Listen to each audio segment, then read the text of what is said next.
Karbala के मैदान में इमाम हुसैन रदियल्लाहु ताला अन्हु की शहादत मुस्लिम इतिहास की सबसे चौंकाने वाली और दिल दहला देने वाली घटनाओं में से एक है। ये घटना इतना दुखद और दिल छूने वाली है कि दुनिया भर के मुसलमान इससे अब तक भूल नहीं पाए हैं और ना पाएंगे। उस दिन करबला के मैदान में क्या हुआ था, हजरत इमाम हुसैन के साथ इस्लाम के सबसे बड़े दुश्मन याजिद बहिनी ने क्या सलूक किया था, कैसे इमाम हुसैन को फंसाया था, इसके बारे में बात करते हैं। चलिए वीडियो शुरू करते हैं।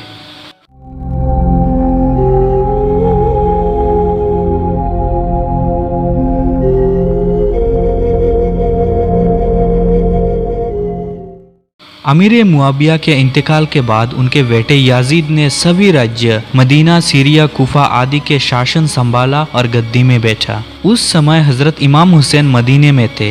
याजीद का गद्दी में बैठना, शासन संभालना, राज्य के लोग इसमें सहमत नहीं थे। राज्य के लोग चाहते थे इमाम हुसैन राज्य के सत्ता संभाले और राज्य का हिफाजत करे। याजीद ने हथियारों के दम पर मुसलमानों की सत्ता छीन ली।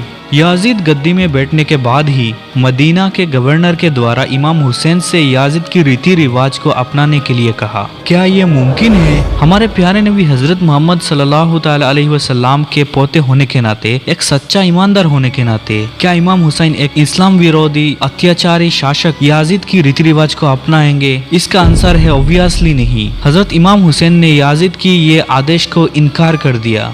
तब याजीद ने इमाम हुसैन के पास एक संदेश पहुंचाया, अगर इमाम हुसैन याजीद की निष्ठा को ना अपनाए तो उनको जेल में डाल देगा। उसके बाद याजीद ने मदीने के गवर्नर को आदेश दिया हजरत इमाम हुसैन को जेल में डालने के लिए। लेकिन मदीना का गवर्नर खतरे में था। एक तरफ याजीद का डर, दूसरी तरफ प्यारे नबी सल्लल्लाहु ताला अलैहि वसल्लम के पोते को कैसे जेल में डालेंगे। फिर उन्होंने इमाम हुसैन को मदीना छोड़कर कहीं दूसरे जगह में जाने के लिए रिक्वेस्ट किया। इमाम हुसैन मजबूर होकर मक्का में चले गए। कुछ दिन बाद कुफा के लोग इमाम हुसैन के पास चिट्ठी भेजने लगे। चिट्ठी में लिखा था, हम कुफा के लोग आपको यानी इमाम हुसैन को राज्य का हिफाजत के लिए चाहते हैं। याजीद की शासन से, अत्याचार से हम नाराज है। लगभग 500 से ज्यादा इस तरह का चिट्ठी इमाम हुसैन के पास आया। उसके बाद इमाम हुसैन लोगों के बारे में सोचने लगे। लोगों की चिट्ठी से पता चल गया है कि राज्य के लोग पर अत्याचार हो रहा है। उसके बाद इमाम हुसैन ने राज्य का खबर लेने के लिए उनके चाचेरे भाई इब्ने अकील को कुफा में भेजे। इब्ने अकील कुफा में जाने के बाद देखे ज्यादातर लोग इमाम हुसैन को राज्य की हिफाजत, राज्य को संभालने के लिए चाह रहे हैं। ये बात जब इमाम हुसैन के पास पहुंचा तब इमाम हुसैन कुफा की तरफ रवाना होने लगे।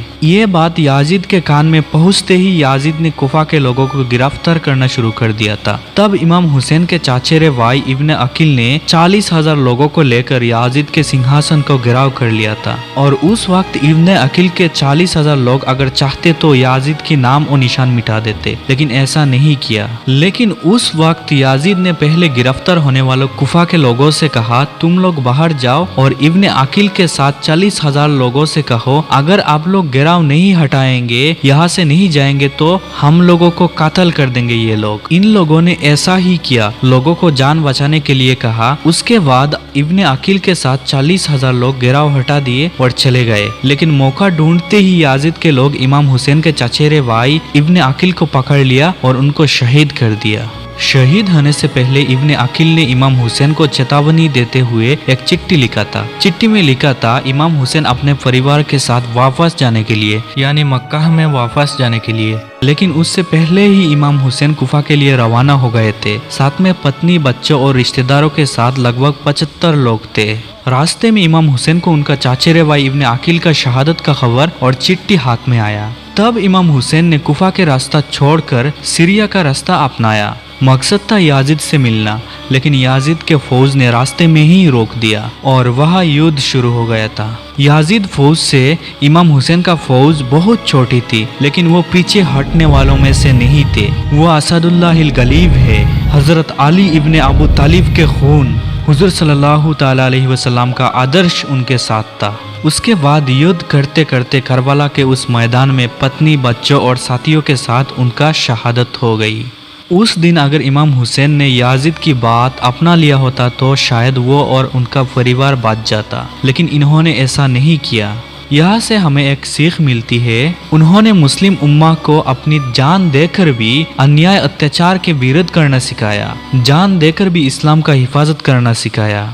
इसलिए इमाम हुसैन ने कहा है, अगर दुनिया में तुम्हें कभी शिद्दत से गम मिले तो घबराना मत, मेरे गम को याद कर लेना, तुम्हारा गम हल्का हो जाएगा। तो दोस्तों आज उतना ही। वीडियो को ज़्यादा से ज़्यादा दोस्तों के पास शेयर कीजिए। इसी तरह वीडियो देखने के लिए चैनल को ज़रूर सब्सक्राइब कीजिए। मिलते हैं अगली वीडियो में। अल्लाह हाफिज़।